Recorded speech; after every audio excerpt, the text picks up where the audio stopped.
Assalamualaikum warahmatullahi wabarakatuh. Alhamdulillahilladzi an'amana bi ni'matil imani wal islam wa nusalli wa nusallim ala khairil anam sayyidina Muhammadin wa ala alihi wa sahbihi ajma'in. Amma ba'du. Yang kami hormati Dewan Hakim yang arif dan bijaksana, hadirin sebangsa dan setanah air yang dirahmati Allah. Alfred Toffler, jurnalis asal Amerika, dalam bukunya terkait prediksi perkembangan teknologi dan media, mengatakan bahwa akan tiba suatu zaman di mana kemajuan teknologi dan media akan menyapu cepat masyarakat ke era perubahan baru. Ia mengistilahkannya dengan zaman industri 5.0. Hadirnya media sosial membuat kita menjadi mudah dalam menjalankan setiap aktivitas. Namun di sisi lain, media sosial juga dapat memberikan dampak negatif jika kita tidak bijak dalam menggunakannya. Jika kita bijak menggunakannya, maka insya Allah akan memberi banyak dampak positif.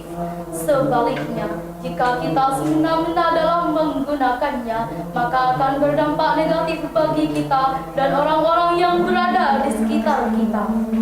Up to date, dikutip www.kompas.com pada 11 November 2023, kasus korupsi masih mewarnai negeri ini, seperti Johnny G. Plate, Menkominfo, yang tersandung kasus korupsi sebanyak 8,32 triliun.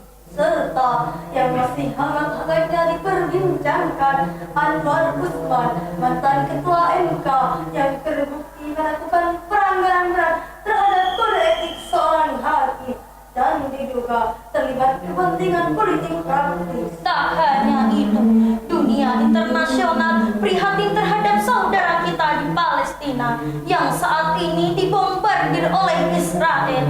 Banyak korban berjatuhan, gedung-gedung diratakan, dan rakyat menjerit kelaparan. Semua peristiwa ini dapat kita temukan di media sosial. Apa? Gak bahaya tak?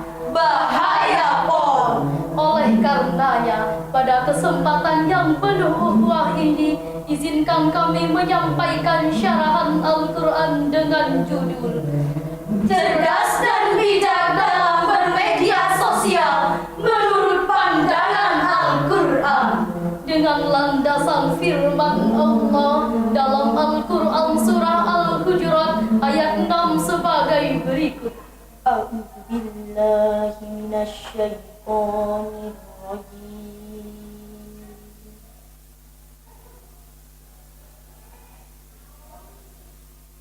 Bismillahirrahmanirrahim.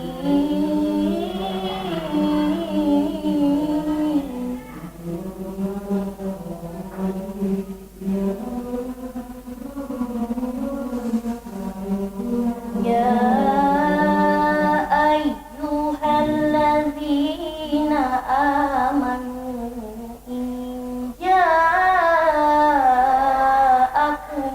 fasikum binaba'in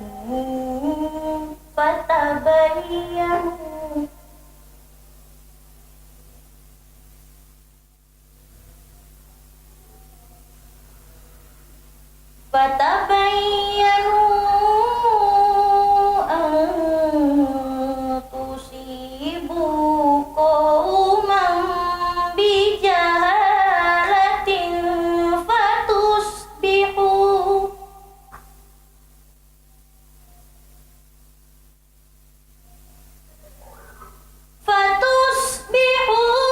ala ma fa'altum nadimin.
Al-Azhar halaman 6817 menjelaskan bahwa ayat ini memberikan larangan untuk tidak percaya pada berita yang dibawa oleh orang fasik. Janganlah perkara itu langsung dibenarkan atau disalahkan, melainkan harus di-cross-check dulu atau diselidiki. Menurut Profesor Dr. Quraish Shihab, dalam tafsir Al-Misbah halaman 237 dijelaskan, ayat ini turun terkait kasus yang menimpa Al-Walid bin Uqbah ibnu Abi Mu'id yang diutus Nabi Muhammad menuju Bani Mustalik untuk mengambil zakat. Dan ketika masyarakat mendengar akan kedatangan Al-Walid, mereka menyambutnya dengan membawa sedekah. Akan tetapi Al-Walid menduga mereka akan menyerangnya. Mendengar hal itu, Rasulullah marah dan mengutus Khalid ibnu Walid menyelidiki keadaan sebenarnya. Dan ternyata masyarakat desa itu mengumandangkan adzan dan mereka melaksanakan sholat berjamaah. Khalid pun mengunjungi mereka lalu mengambil zakat yang telah mereka kumpulkan. Ayat ini memberikan pesan kepada kita akan pentingnya memilih informasi yang dapat kita terima dan memilih informasi yang dapat kita percaya. Ternyata sungguh terlalu perlu digarisbawahi hadirin. Mari kita simak data aktual dari www.kominfo.com per bulan Maret 2022 mengatakan telah menerima 16.370 aduan mengenai konten-konten internet. Perjudian dalam lingkup Abah Zeus sebanyak 10.921 aduan. Dan diikuti oleh 5.071 aduan terkait penipuan dan konten-konten yang meresahkan. Semakin nampak teknologi semakin berkembang. Aplikasi terbaru bermunculan menghasilkan uang. Namun, angka pengangguran semakin melambung. Ujaran kebencian tak henti-hentinya bersenandung. Budaya asing masuk tak terbendung. Serta akibat negatif lain yang semakin menggunung. Sebagai solusinya, marilah kita renungkan firman Allah dalam Al-Quran Surah Al-Maidah ayat 35 sebagai berikut. Ya ayyuhalladzina amanu taqullaha wabtaghu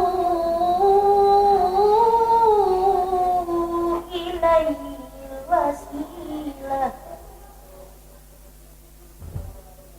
Wahai orang-orang yang beriman,